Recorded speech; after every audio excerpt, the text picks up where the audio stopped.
Seguimos con la mesa redonda. La primera mesa redonda era para ver si estabais despiertos, os habéis quedado durmiendo en la siesta, pero ya veo que nadie me ha avisado. Bueno, abordamos ya, ahora sí, nuestro segundo bloque en esta tarde para hablar de experiencias que se hacen desde aquí, desde la región de Murcia. Experiencias que suponen un ejemplo de cara al exterior y experiencias y proyectos que se están desarrollando simultáneamente en otras comunidades autónomas. Comenzamos la segunda mesa redonda del día, que ya están aquí sentados, y nuestra moderadora será Ana Gómez. Ella es la jefa de servicio de formación profesional y es una de las mayores responsables de que se esté llevando a cabo este Congreso de Formación Profesional en la región de Murcia. Así que también es un momento para darle la enhorabuena por todo el trabajo que ha llevado toda esta gran organización.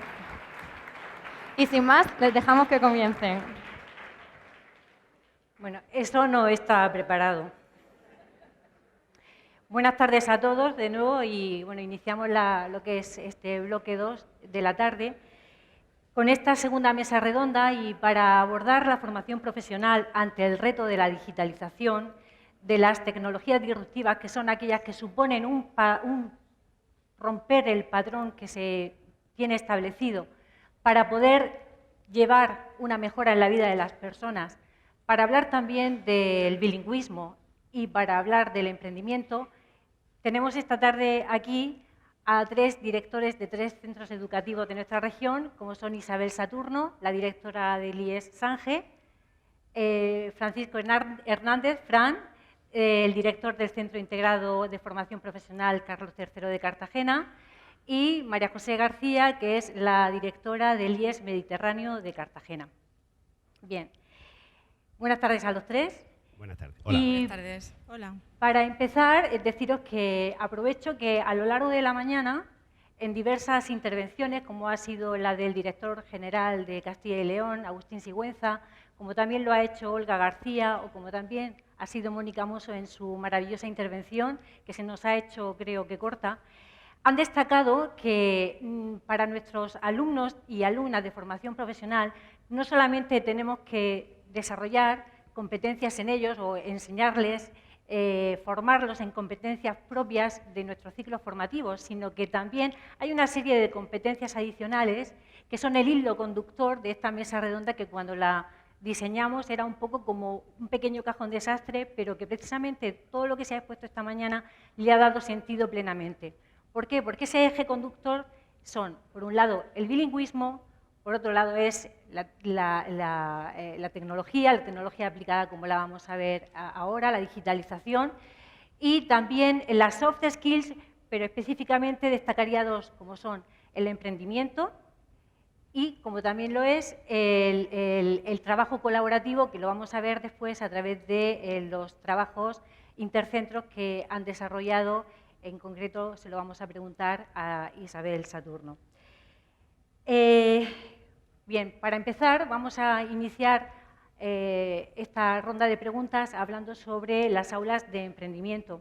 Las aulas de emprendimiento, como todos podéis saber, ha sido una de las actuaciones que en el marco de los fondos del MRR, el ya sabido mecanismo de recuperación y resiliencia, pues todos los centros han tenido la posibilidad, a través de 2 convocatorias que hemos desarrollado, tenemos 20 si no en funcionamiento y en vías de funcionar también, aulas de emprendimiento.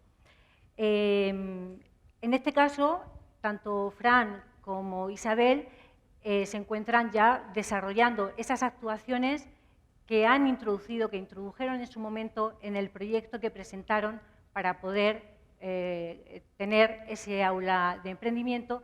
Y en el caso de María José, en el IES Mediterráneo, ese aula de emprendimiento está ahora recién salida del horno porque se le acaba de conceder provisionalmente después de haber presentado un proyecto del que nos va a hablar a continuación.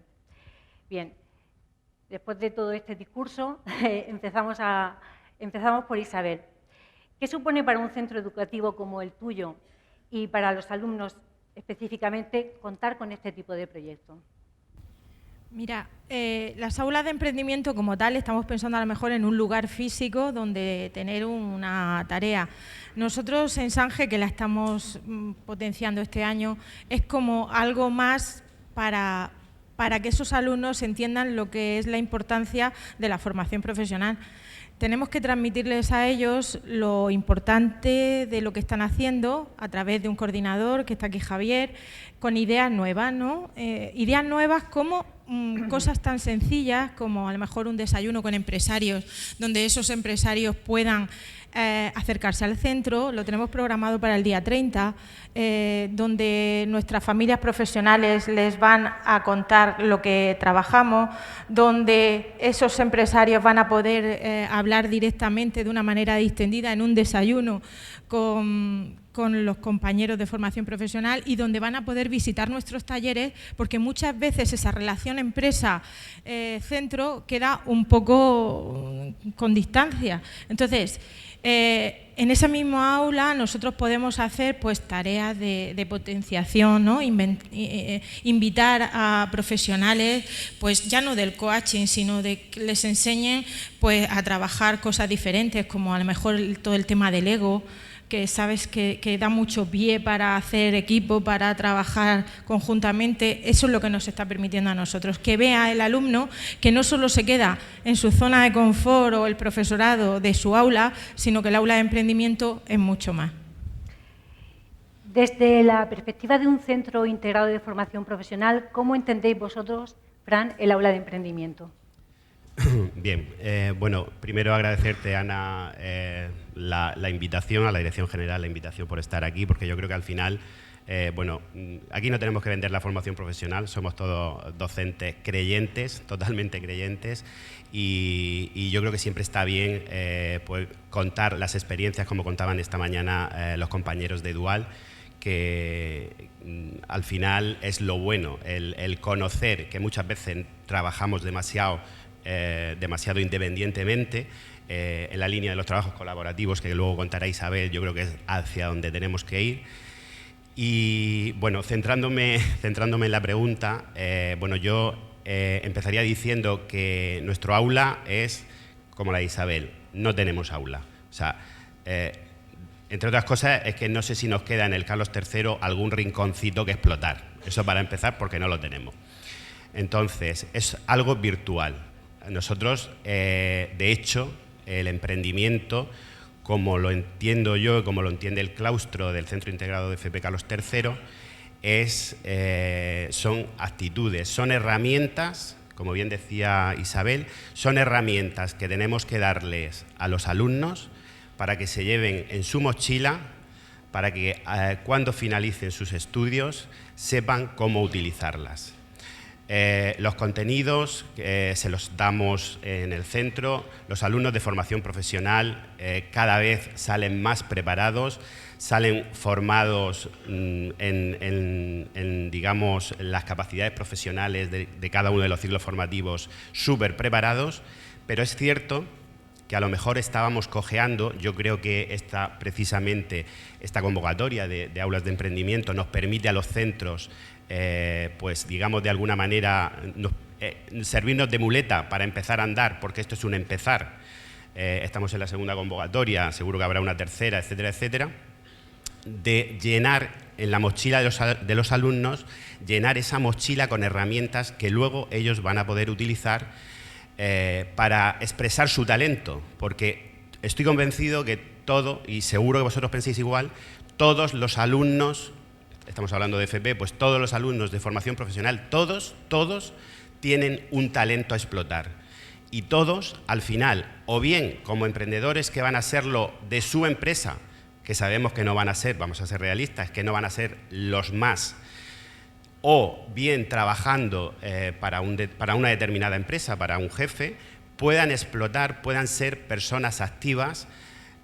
Vamos a formar personas íntegras que cuando lleguen a la empresa o monten su empresa puedan utilizar las herramientas que les damos, pues por ejemplo, en estas aulas de emprendimiento. María José, vosotros habéis presentado un proyecto para un aula de emprendimiento que habéis conseguido provisionalmente.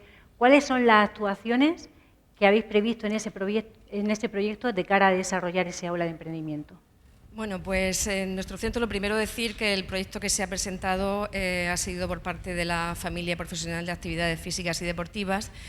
Entonces, muy en la línea de lo que han dicho también mis compañeros, tenemos dos tipos de actuaciones.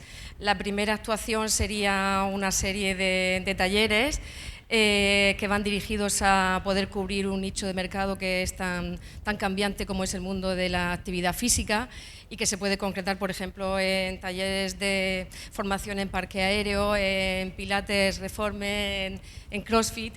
Y por otro lado, pues, bueno, esto siempre, desde luego, desde una metodología es lo que nos conocemos como el learning by doing, el aprendizaje activo del alumnado.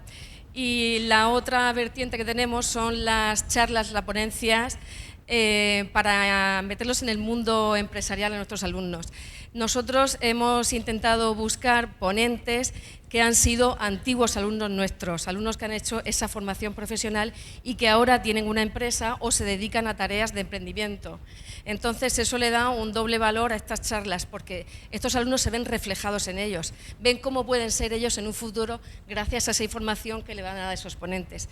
Y charlas pues, que van desde la resiliencia que hemos hablado antes y la superación en el ámbito laboral, cómo tener empatía hacia los clientes y demás. O sea que esperemos, todavía no hemos empezado, nos acaban de conceder el aula, pero estamos muy ilusionados y sabemos que va a salir muy bien.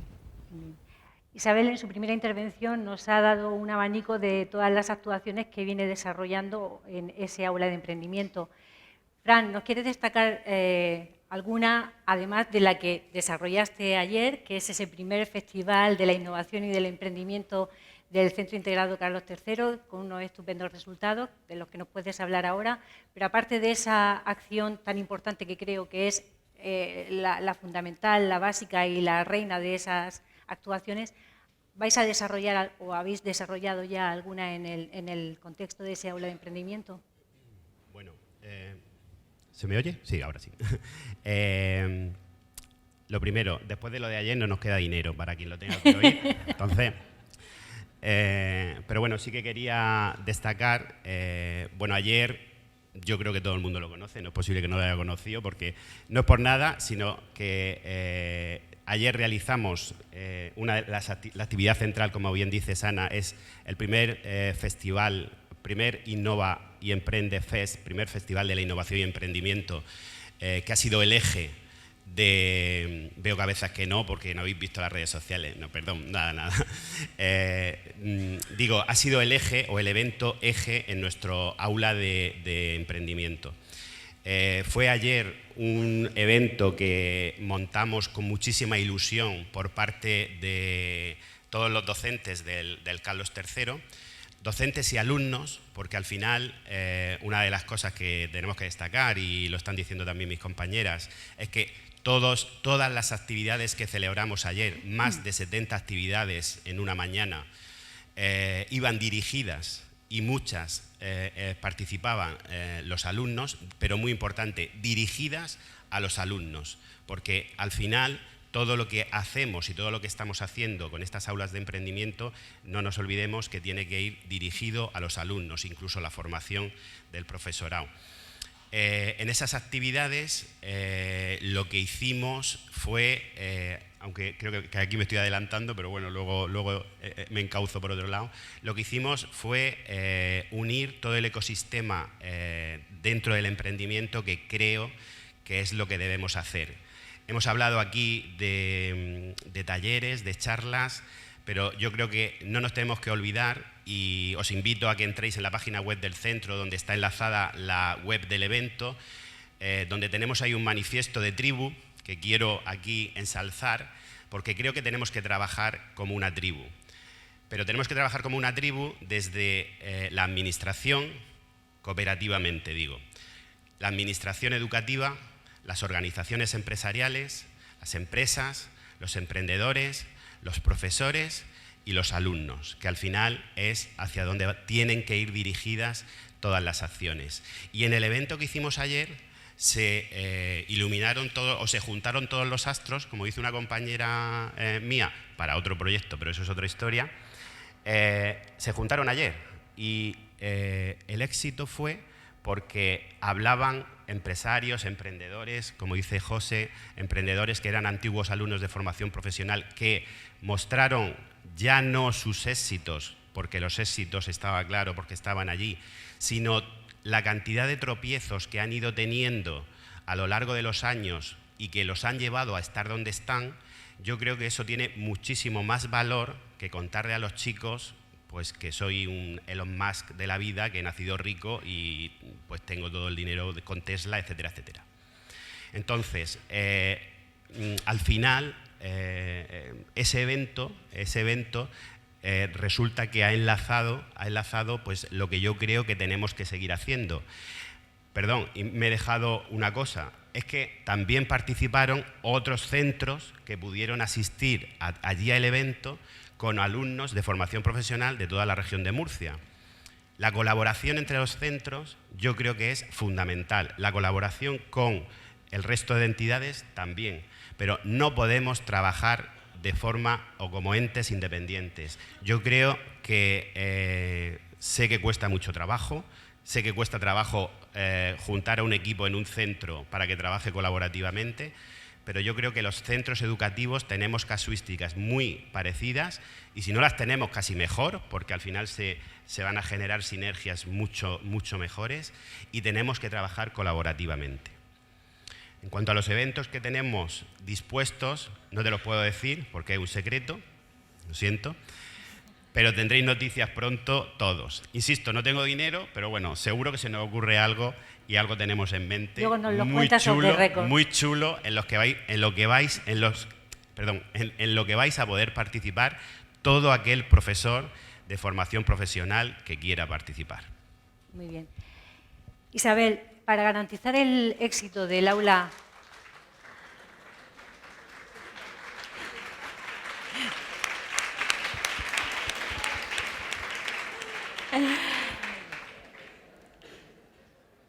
fue un éxito ayer y un éxito hoy. Bien, pues para garantizar ese éxito hay una figura fundamental que es la del responsable del aula de emprendimiento. Ese responsable tiene que tener una cierta formación en lo que son metodologías activas que luego puedan trasladarse y puedan repercutirse en ese aula de emprendimiento.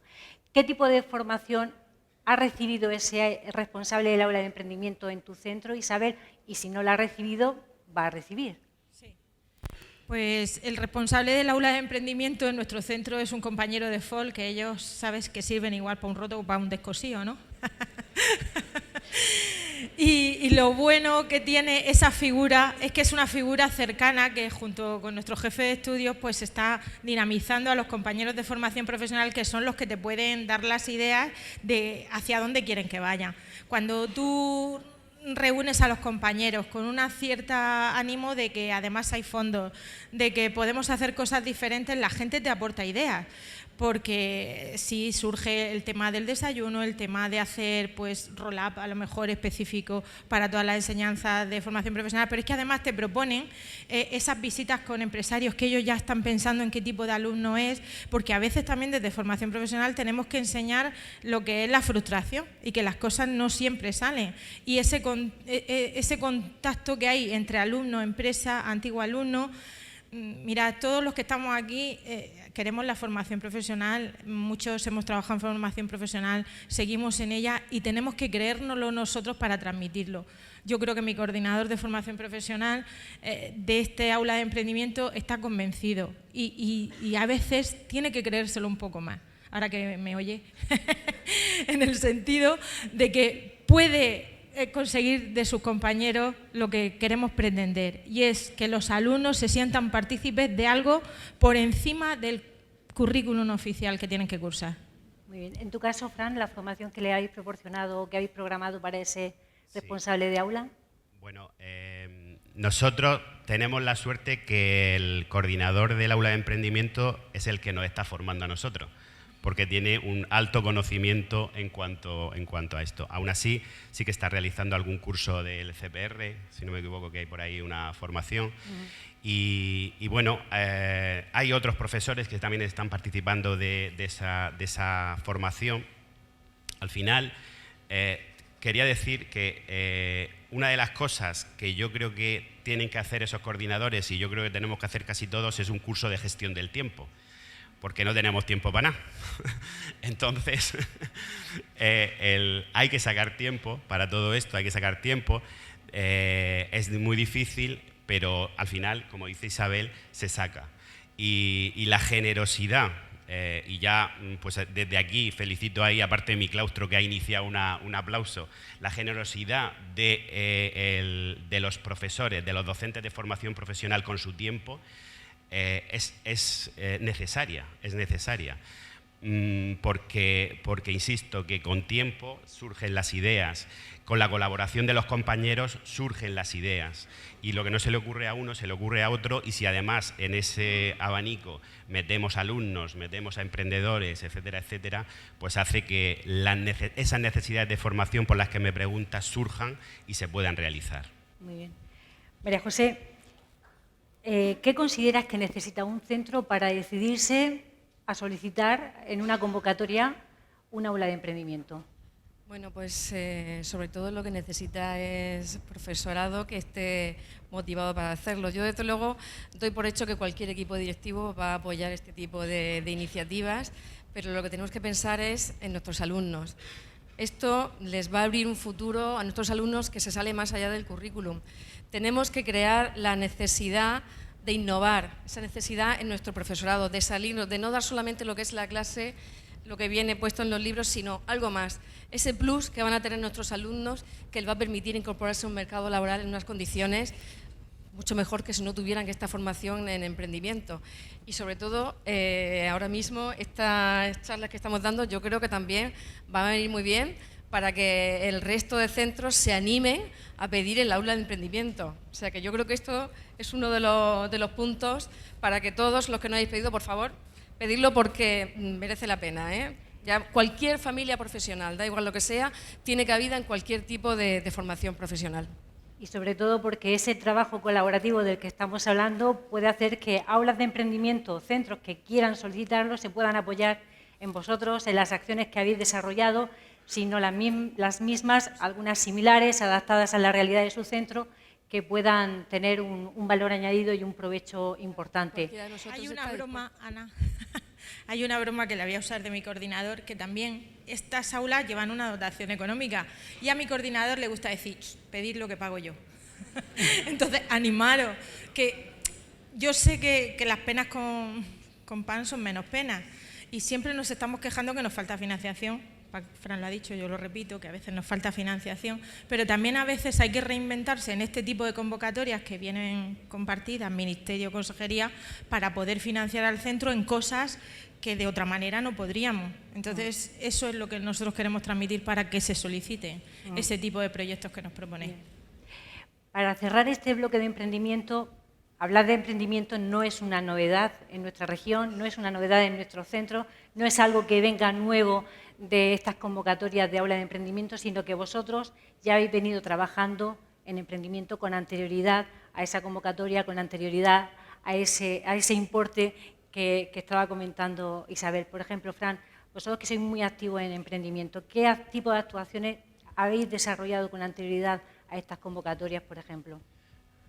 Bueno, yo aquí quería recordar, simplemente apuntar que en todos los ciclos formativos existen módulos profesionales que tienen resultados de aprendizaje que están encaminados a esas capacidades emprendedoras que ciertamente nuestros alumnos necesitan, porque es una de las cosas, y se decía esta mañana, que los empresarios nos solicitan de los alumnos. Insisto, antes, lo que decía antes, las capacidades profesionales las tienen, sobradamente se las damos, pero quizá eso que el empresario, no es la primera vez que se dice aquí, pide es: quiero un alumno que quiera trabajar. Del resto o me ocupo yo o ya vendrá con conocimiento. Y eso nos está pasando a todos, ¿vale? Entonces, nosotros en esa línea, pues a través de, digamos, llevamos unos años donde hemos descubierto que incitar a los alumnos a participar en determinadas convocatorias de concursos, pues ha hecho que al final lo que estamos haciendo también es fomentar esas habilidades emprendedoras, pues han hecho que los alumnos, pues de alguna manera, sin ser siquiera formación para el profesorado, los alumnos se lancen a la piscina, digamos, y de muchas maneras, de las maneras más insospechadas que os podéis imaginar, cuando se pone a un alumno frente a un reto, el alumno responde. Y responde muchas veces sorprendentemente. Incluso el alumno aquel que dices, bueno, es que va fatal, es que no va a aprobar, es que no sé qué, le planteas un reto diferente, le planteas algo diferente y te sorprende. Entonces, en esa línea, yo os animo a todos, al final volvemos a lo mismo, es tiempo, es esfuerzo del profesorado, pero es un esfuerzo que merece la pena, porque al final ver los resultados en tus alumnos. Muy bien. Pues cerramos este bloque de aulas de emprendimiento y abordamos uno totalmente distinto, pero como decía, que forma parte de ese engranaje que las ponencias de esta mañana han conseguido ensamblar. Y son las aulas de tecnología aplicada, las famosas aulas ATECA. Aulas en las que los alumnos y alumnas de nuestro centro van a disponer de medios tanto audiovisuales como informáticos, que no son instrumentos, no son un fin en sí mismo, sino que van a ser el medio a través del cual puedan aprender de otra forma o podamos enseñarles de otra forma. En este sentido, volvemos un poquito a la misma situación. Tanto el IES Ángel como el Centro Integrado Carlos III se encuentran con dos aulas ATECA que ya están en pleno funcionamiento, en pleno desarrollo, y María José está también ahí en pleno desarrollo de la implantación de su aula ATECA. Esta definición que yo he podido hacer de aula ATECA, me gustaría que Fran me la definiera más concretamente, pero desde la perspectiva ya real de un centro educativo. Bien, para ver si acallo los murmullos, estos ya son 50.000 euros, los otros eran 5.000, entonces aquí hay que estar más atento. Vamos a ver, bueno, como bien has dicho, la definición aula de tecnología aplicada, pues es un aula diferente, es un aula que aquí en Murcia es extraordinaria, ¿vale? Pero yo lo que sí quería destacar, porque bueno, ya nos podemos imaginar y a lo mejor hemos visto fotos del aula del futuro, que también se está colocando por ahí en algunos centros.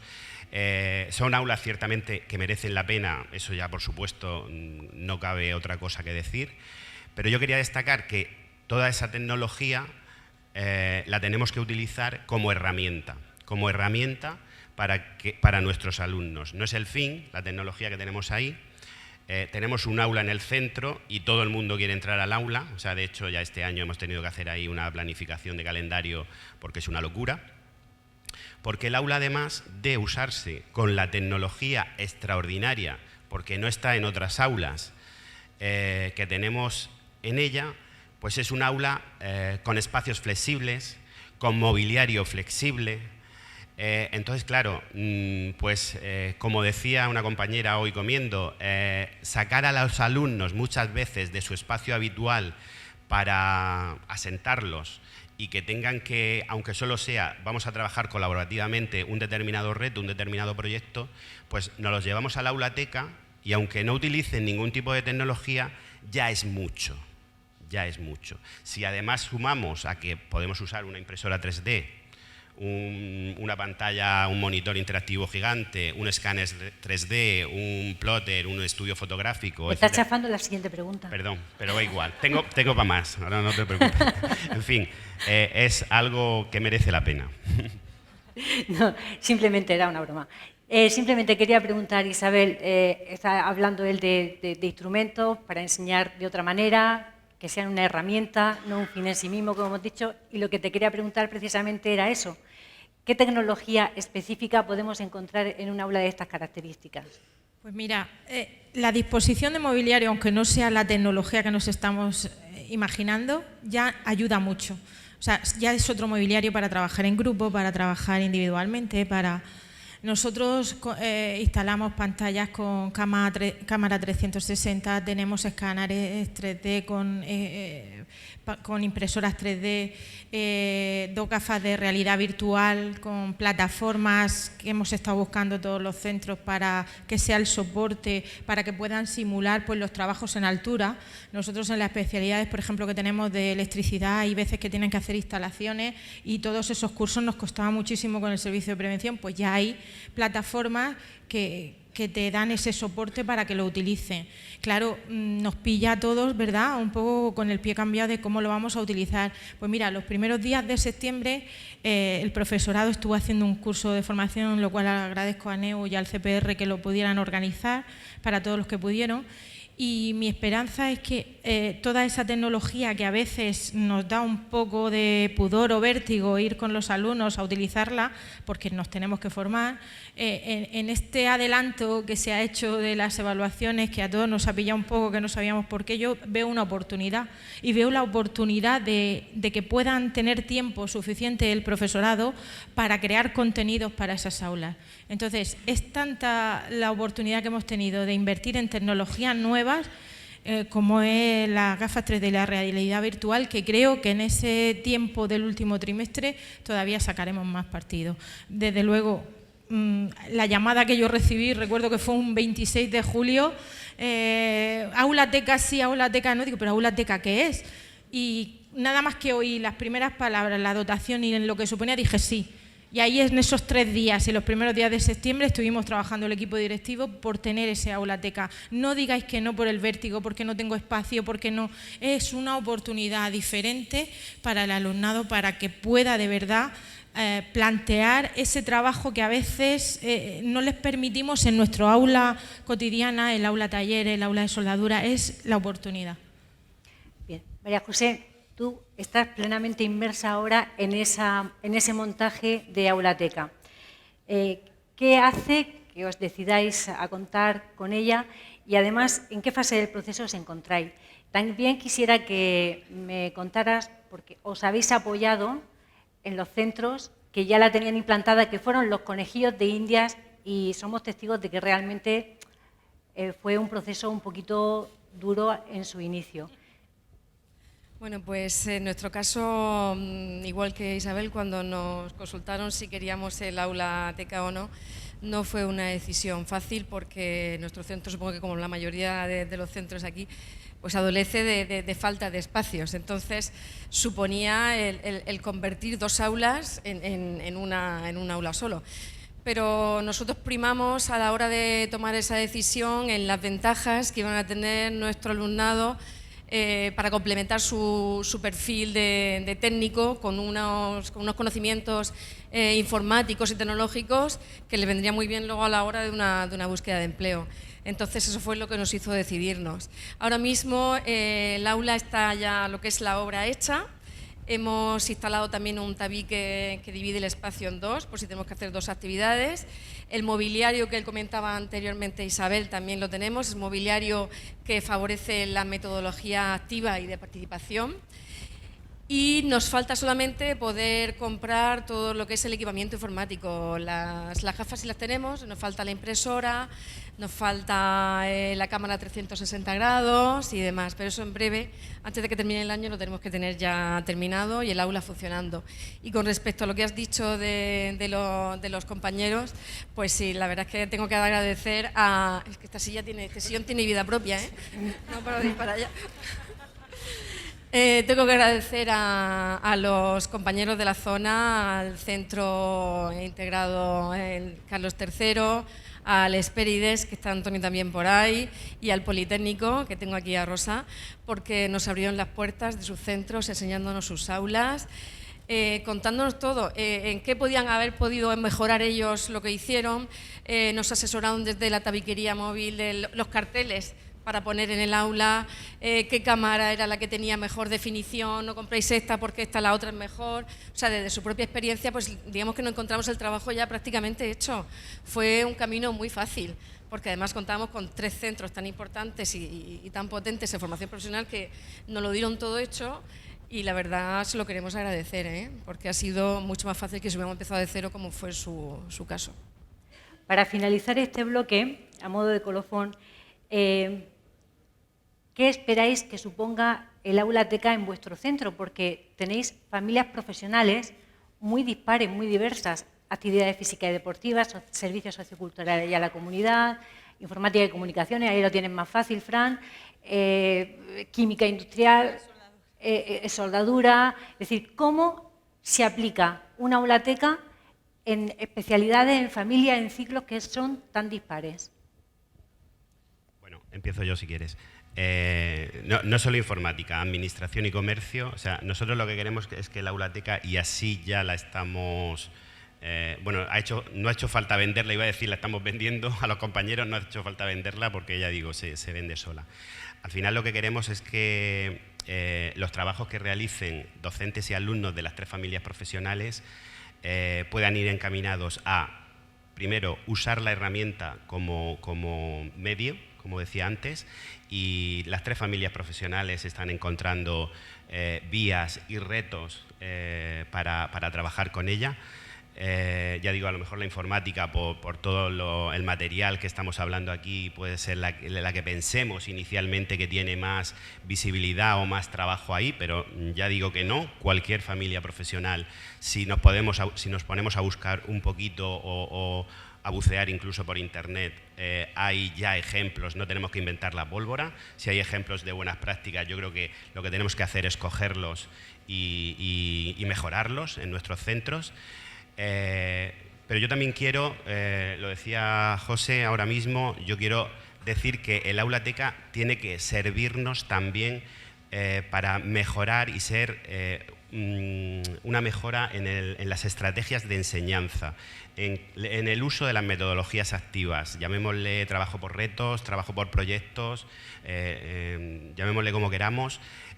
Nosotros de lo que nos estamos dando cuenta, el año pasado iniciamos y terminamos con un segundo premio, que no me acuerdo quién nos quitó el primero, un car eléctrico que hay por ahí muy chulo, un proyecto precisamente, proyecto de innovación educativa, de trabajo por retos en formación profesional. No es nuevo, no es algo nuevo, se está haciendo, bueno, por supuesto en el País Vasco muchos años y en otros centros. Muchos profesores que están aquí seguro que están trabajando con retos, pero es que la formación profesional es ideal, creo que es ideal para que podamos trabajar de esta manera. Los alumnos lo agradecen y el aula TECA es un espacio extraordinario para poder hacer estos trabajos.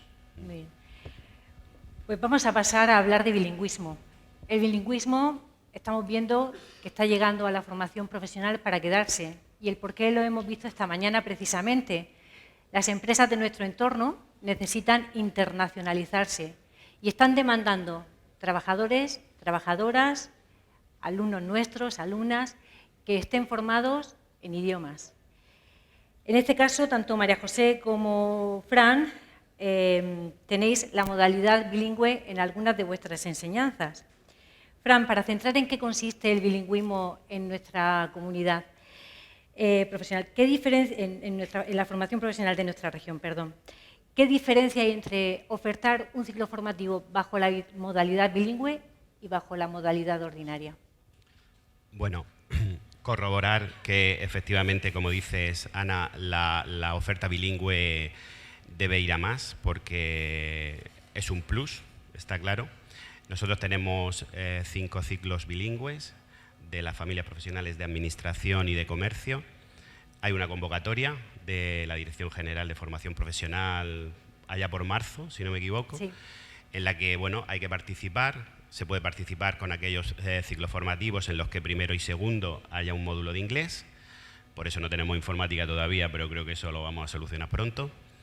Y luego, pues en cada uno de los cursos hay al menos 2 módulos que se imparten en bilingüe, que además, con la ventaja en estas últimas convocatorias, que esos módulos se desdoblan. Es decir, que hay unos alumnos que van, el grupo bilingüe, que van con el profesor técnico, especialista, que va a dar su módulo en inglés, y luego el profesor con el grupo no bilingüe que va a hacerlo en castellano. Bien.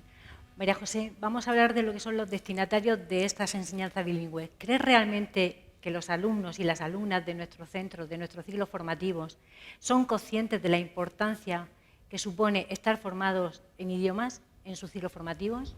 Sí, sí, por supuesto que son conscientes de ello. Nosotros, los ciclos que tenemos son de animación sociocultural y turística y de gestión administrativa en grado medio.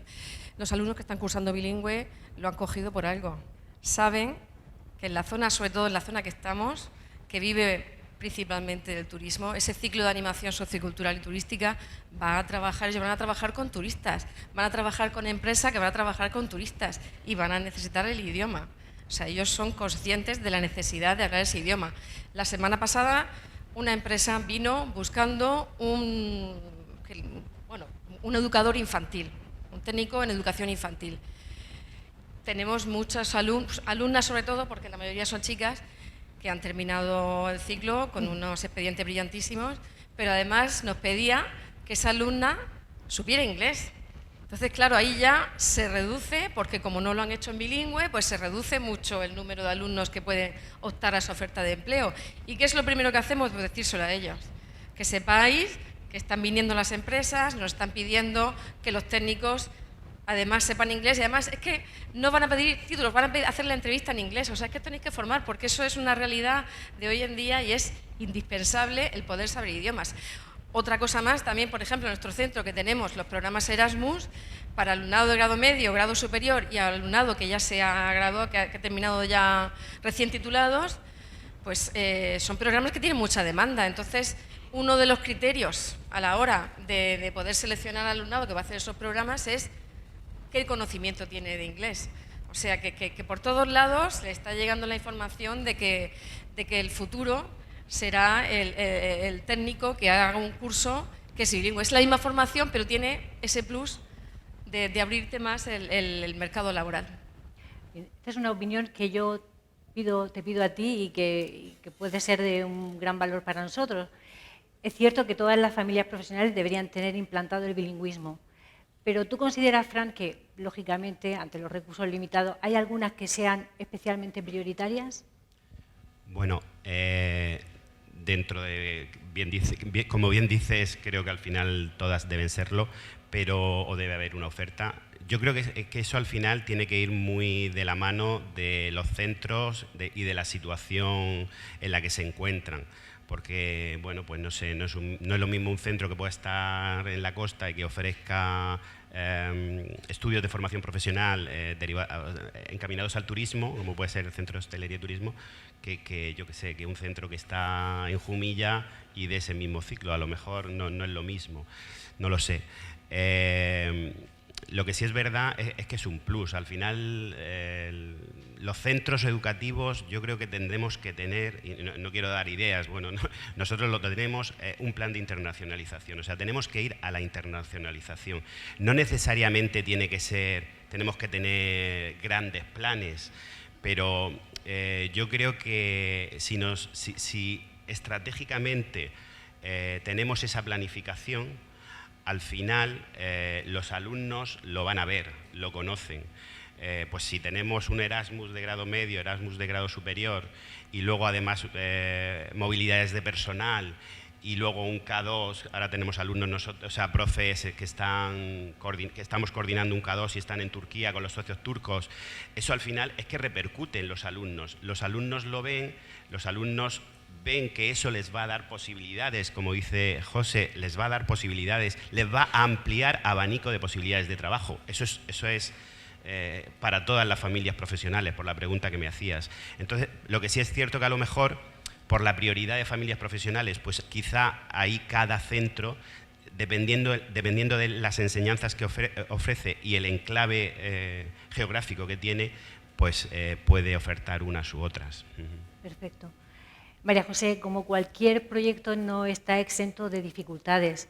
¿Cuáles son las dificultades que se pueden encontrar en los centros de formación profesional de cara a que puedan motivarse a incorporarse a una modalidad bilingüe? Bueno, pues la principal dificultad es la desinformación. Esa información que ha dado Fran de la estructura de un ciclo bilingüe, que veis que no es completo todo el ciclo, no la saben los alumnos. Un alumno que va a solicitar una plaza de formación profesional de un ciclo grado superior, por ejemplo, en mi caso, en nuestro centro, animación sociocultural y turística en inglés, o sea, bilingüe, o animación sociocultural y turística sin nada. ¿Qué piensa ese alumno cuando ve eso? Pues que va a ser todo el ciclo, los 2 años, todo en inglés. Entonces los alumnos se sienten inseguros con su formación en idiomas y piensan que a lo mejor no lo van a poder conseguir, y eso hace que a veces no elijan esa opción bilingüe por el temor a que va a ser todo en inglés. O sea, esa desinformación que intentamos paliarla todos los centros, porque el tercer trimestre sí que estamos dando charlas de información, dando a conocer nuestra formación profesional. Y otra podría ser, por ejemplo, también el que encontrar profesorado que esté habilitado para impartir algunos módulos en inglés. Nosotros, por ejemplo, para el año que viene posiblemente pidamos el de actividades físicas, porque el 90% tenemos suerte, lo tenemos habilitado, pero hay otras familias profesionales que no es así. Entonces sí que faltaría, pues a lo mejor, profesorado. ¿Y qué particularidades os trasladan los profesores que sí que se encuentran impartiendo ciclos formativos bilingües? Fran, por ejemplo. Sí, ¿qué particularidades? ¿Qué os trasladan? ¿Qué dificultades os pueden trasladar ellos? Yo incidiría en lo que está diciendo José. Los alumnos, o sea, el nivel de inglés que llevan los alumnos. Yo creo que es el principal problema. Bueno, no voy a descubrir nada cuando digo que cuando un módulo, una enseñanza se da en bilingüe, es bastante más complejo impartir todos los contenidos que si la estamos dando en castellano. Lo que pasa es que yo ahí, que es alguna charla que tenemos ahí en el claustro, lo que tenemos que ir es a mirar resultados de aprendizaje. Lo que pasa es que parece que tenemos ahí como un miedo al currículum. Yo eso me lo quitaría, que no me oiga nadie, tirar el currículum a la basura, por Dios. Vamos a quedarnos con los resultados de aprendizaje, vamos a trabajar por competencias y creo que así va a ser mucho más fácil. El nivel que tienen los alumnos al final a lo mejor nos va a limitar, pero bueno, yo creo que podemos trabajar, se puede trabajar. Nosotros lo estamos haciendo muchos centros en la región, con lo cual no es insalvable. La última pregunta sobre el lingüismo, y nos queda muy poquito para terminar esta mesa redonda y cumplir con el horario que tenemos planificado. ¿Qué mejoras crees, María José, que se podrían incorporar al bilingüismo tal y como lo tenemos planteado en la actualidad aquí en la región de Murcia? Bueno, pues aparte de la información que damos los centros, que eso ya lo estamos haciendo, no sería una mejora, sí que a lo mejor ofrecer más cursos de formación para el profesorado y también estancias formativas en el extranjero para todos los ciclos, para todas las familias profesionales, y también, si pudiera ser, para algunos de los alumnos que están cursando el ciclo en bilingüe. Y luego ya por último, ya que esta comunidad ha sido pionera a la hora de poner el inglés técnico en toda la formación profesional, pues que dé otro paso y que se implante el bilingüe en toda la formación profesional, que no se pida, sino que realmente en un futuro se pueda ofertar en todas las familias profesionales. Bien.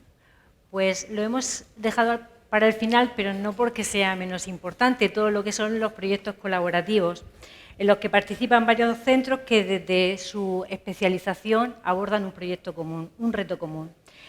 En este sentido, Isabel, desde tu centro se han desarrollado 2 proyectos en los 2 últimos años.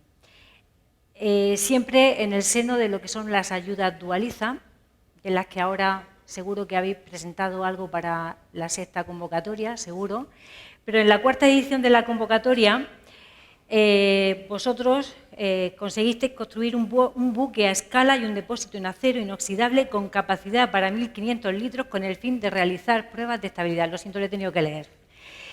¿Qué supone para un centro participar en un proyecto de estas características?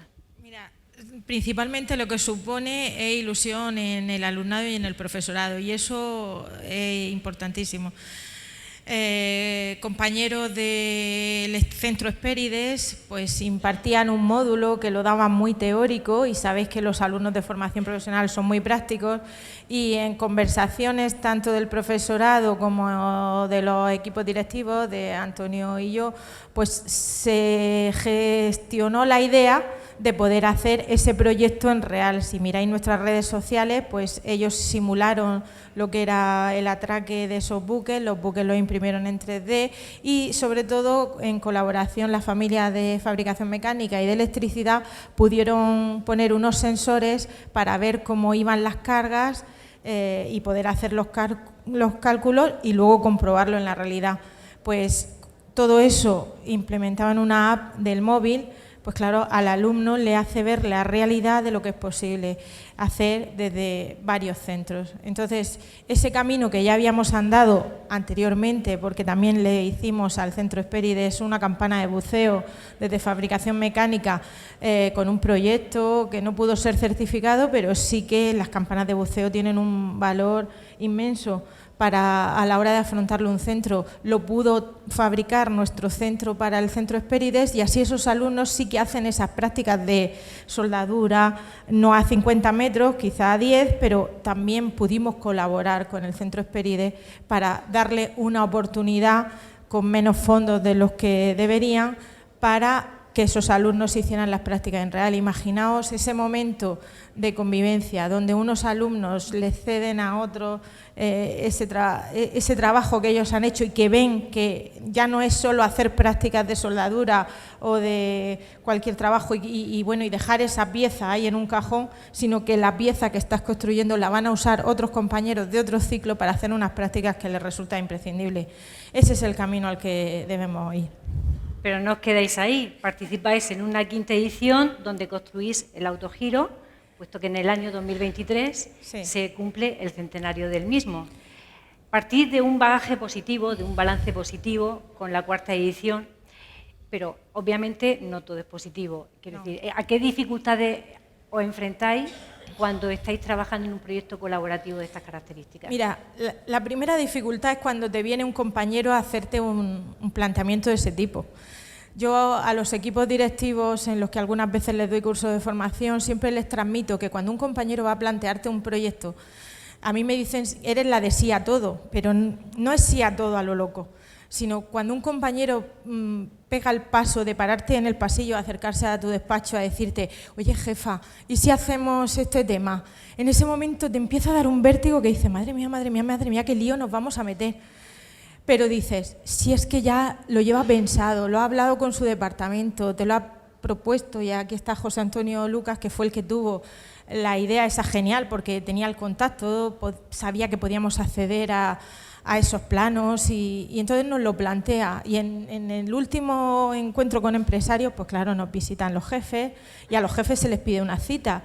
Y en esa cita vas y lo planteas y dicen, sí, lo vais a tener. Y entonces ya empieza como el miedo a hacerse realidad. ¿Cuál es la dificultad? Que cuando ves la envergadura de hacer el autogiro de Juan de la Cierva, una institución en la región de Murcia, antes de toda la polémica que se ha generado, lo hicimos antes de que se generara toda esta polémica, dices tú, es que hay que hacerlo bien. Y entonces los mismos compañeros son los que se dan cuenta de que podemos incorporar a este barco otros centros. Entonces quiero nombrarlos a todos porque estoy eternamente agradecida de haber llamado a esos directores y a ese profesorado que nos ha ido diciendo que sí. El autogiro necesita un tratamiento, porque no puedes dejar los equipos, todo lo que estás construyendo sin ese tratamiento de pintura, y entonces pues te pones en contacto con los Álvarez de Cieza y el director te dice que sí, y sigue creciendo el proyecto. Pero es que además sigues pensando, y ese proyecto lleva pues como un engranaje, el aspa va con un engranaje especial, y entonces dices, oye, ¿y si hablamos con el Politécnico de Murcia, que tiene mecanizado, y si nos dijeran que sí? Y va el Politécnico y esos profesores te dicen que sí. Y entonces se ilusionan porque ya Álvarez, Politécnico, y es que además luego coinciden los compañeros en los skills de Madrid, que es otra oportunidad de convivencia, y hablan con las compañeras del Bartolomé Pérez Casas de Textil y les explican que viendo toda la construcción y toda la investigación que alumnos y profesores habían hecho sobre el autogiro, pues lleva toda la parte del asiento, que es de textil. Iban las compañeras de los skills, a los cuales le estamos muy agradecidos, y al director del Bartolomé Pérez Casas de Lorca, y continúan diciendo que sí. Sigues avanzando y sigues avanzando en todo este proyecto y dices, madre mía, lo que estamos consiguiendo, el agradecimiento de colaboración, y te das cuenta que las aspas del autogiro son de madera y nosotros madera no tenemos, pero piensas en quién tiene el ciclo de madera, y es el Castillo Puche de Yecla, al cual le propones si entra en el tema y te dice que sí. Qué mayor ilusión que esa colaboración, esa posibilidad de presentar de nuestro centro, enseñarle lo que sabíamos de los proyectos de CaixaBank, Dualiza, además de la financiación de la consejería, y que todo eso encaje. Pues si lo conseguimos entregar en plazo, que queremos hacerlo de enero a marzo, porque el autogiro, el vuelo es en enero de 2023, pues es tanta la ilusión que se está generando en nuestro centro y en esos centros vecinos que no tiene precio. Que, en fin, Isabel, no me atrevo a preguntarte qué va a ser lo siguiente.